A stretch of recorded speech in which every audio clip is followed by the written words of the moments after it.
Alô, amigos!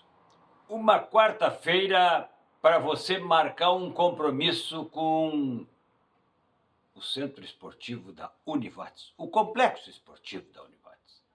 Porque às 8 da noite a bola rola na Taça Farroupilha com a LAF contra a Guto.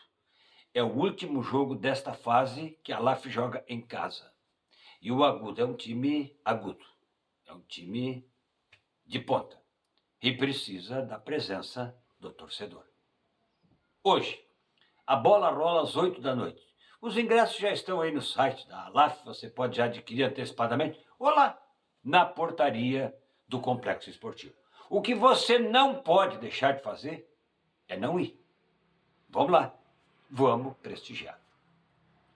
Hoje também, nós estamos comemorando 114 anos. Não é pouca coisa, hein? No dia 23 de abril de 1911, um grupo se reuniu em Lajeado e fundou o Clube Esportivo Lajadense e colocou Deodato Borges de Oliveira como primeiro presidente. Do Deodato Borges de Oliveira até o Marcos Malman, o Marcão, eu quero agradecer a todos que passaram por esse cargo. E até os que estiveram na diretoria, que pelearam, que batalharam e que lutaram para que o Lajadense tivesse toda essa trajetória, toda esta vida. E claro, para quem vestiu o manto, né? Como foi bom correr com a camisa do Lajadense, como foi importante. E quantos jogadores vieram para o Vale do Taquari para vestir o manto alve-azul e não saíram daqui. E um deles hoje é técnico. E um deles hoje é auxiliar. E um deles hoje está aqui batendo esse papo com vocês. Ó, chega a dar um arrepio no cara em saber que esse clube teve o velho, teve o novo e agora tem o estádio, que não é mais o Florestal, mas que também tem a potência para, de repente, em 2025, quem sabe, alcançar o retorno à elite do futebol gaúcho.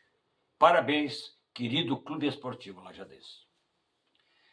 Eu estou ouvindo algumas coisas em relação ao jogo de ontem no 3-3 do Beira-Rio. Empate heróico? Ah, menos, né? Eu acho que tem que ser menos. A obrigação da vitória era do Internacional. Toda ela era do Internacional. Como é que o Inter, em 10 minutos, foi surpreendido em casa com mais de 30 mil torcedores? Já estava 2-0 e de repente estava 3. Tem algumas coisas que está mais do que na hora do Roger dar uma estancada. Já começar com o plano B, Roger. O time está muito previsível com o esquema de jogo que está muito manjado pelos adversários. É Alan Patrick, é Bernabé, e aí, onde está Boré? Onde está Valência? Onde está Wesley, que ainda não fez gol nesse ano? Então, precisa de repente. Ah, mas daí no segundo... Sim, depois de ter tomado um cagaço, aí o time acordou. E vou dizer mais, hein? Tem 2 jogos fora. Se o Inter não somar pontos nos 2 jogos fora, tá fora. Vai ficar fora. Vai disputar, de repente, aquela terceira posição com a vaga de Sul-Americana. Era jogo para matar. O adversário morreu fisicamente? Morreu fisicamente, sim. Porque nem ele acreditava que aquilo estava acontecendo. São jogadores que têm entrega no jogo, mas que não tinham somado nada ainda na competição. Era a obrigação do Inter fazer um jogo tranquilo, consistente e de vitória. E aí nós temos que começar a buscar Bahia, Palmeiras, Grêmio, Nacional. Quantos pontos somou? Quantas vitórias teve? Nenhuma. 3 empates. Olha, dá para começar a pensar um pouco diferente, porque o investimento, ele é altíssimo, e a exigência, em alguns jogadores, ela tem que ser um pouquinho maior. Tem que haver, de repente, uma entrega um pouco mais consistente. Não é terra arrasada, deu crise, não é para tanto, mas como é bom poder avisar antes, né? Olha, esse muro que foi feito aí não é confiável. Se der uma empurradinha, então vamos calçar ele, vamos dar uma ajeitada para não cair. Por quê? Porque as coisas elas vão acontecendo e se o tempo vai passando e as coisas no lado de vitórias não aparecerem, começa aquela velha história de... E eu afirmei ontem e vou dizer hoje de novo. O Grêmio, na minha avaliação, vai jogar 45 pontos. Ele pode fazer 50, pode fazer 60, mas hoje o Grêmio tem como objetivo 45. E o Internacional, que está a 7 pontos do primeiro colocado do Campeonato Brasileiro com 5 rodadas, vaga de Libertadores. É o desenho que tem. Ali adiante pode mudar, mas tem que mudar com força. Não só pelo lado do Grêmio e do Inter. Os adversários precisam também dar uma patinada. Vão dar, claro. Mas tem muita água para rolar. E não dá para ficar vendo a banda passar.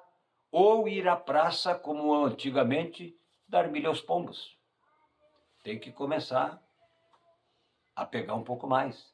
E vou dizer, a maratona é para todo mundo. Ou é só o Inter e o Grêmio que estão na maratona? Não. Jogo terça e sábado, e domingo, e quarta, todo mundo tem. O Flamengo, por exemplo, que também é outra máquina, não consegue desempenhar na Libertadores. Ontem foi 0-0. O Vasco, na Sul-Americana, 0-0. E o Grêmio, se não se puxar contra o Godoy Cruz amanhã, vai pro saco também. Empacota. Porque tem uma vaga para classificar e outra para disputar contra o terceiro. E aí, já começa a encrencar. E falar em maratona, daqui meia dúzia de dias, tem Copa do Brasil. Viagem, tem tudo isso.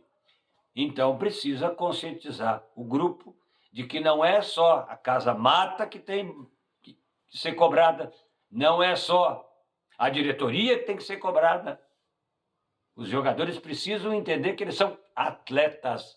Na maratona tem que ser mais atleta ainda do que num calendário normal. Se fosse quarta e domingo, já tinha que ter uma folguinha. Como é quarta, é domingo, é sábado, é terça e tem viagem, aí precisa ter mais bala na agulha para provar que as coisas podem acontecer. É um alertazinho, que eu sei que de repente alguém vai botar aí a corzinha de um lado, a cor do outro, pode pintar do jeito que quer. Tem lata de tinta azul e vermelha aqui sobrando, e nós podemos pintar do jeito que nós queremos. Mas é o desenho que está acontecendo. O Mano Menezes, ele não é milagroso, não. Mas ele vai dar, de repente, o quê? Ele vai dar um up no Grêmio até a líder. Mas tem que acordar. Pelo menos precisa acordar. O grupo no Grenal acordou um pouco. O Inter sentiu também no Grenal a pegada.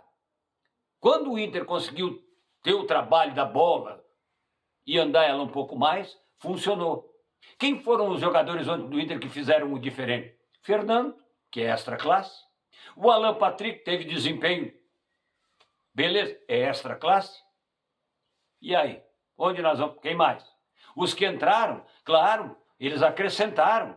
O Roger, no segundo tempo, foi esperto, botando os laterais, mudando para ter mais consistência. E o time adversário abriu mão de atacar, porque nem ele estava acreditando que estava ganhando um jogo fora de casa por 3-0 num determinado momento do jogo. Mas tomara que isto consiga ser aquele exemplo, que sirva de exemplo, que as coisas possam acontecer. Tá combinado? Então, antes de você clicar, eu vou te dizer o seguinte. Hoje, 8 da noite, Complexo Esportivo, Alaf, é o último jogo desta fase. A meninada precisa de arquibancada. E nós vamos estar lá. Dá uma pegadinha, aperta aí, porque eu estou agradecendo a sintonia de hoje e o carinho de sempre.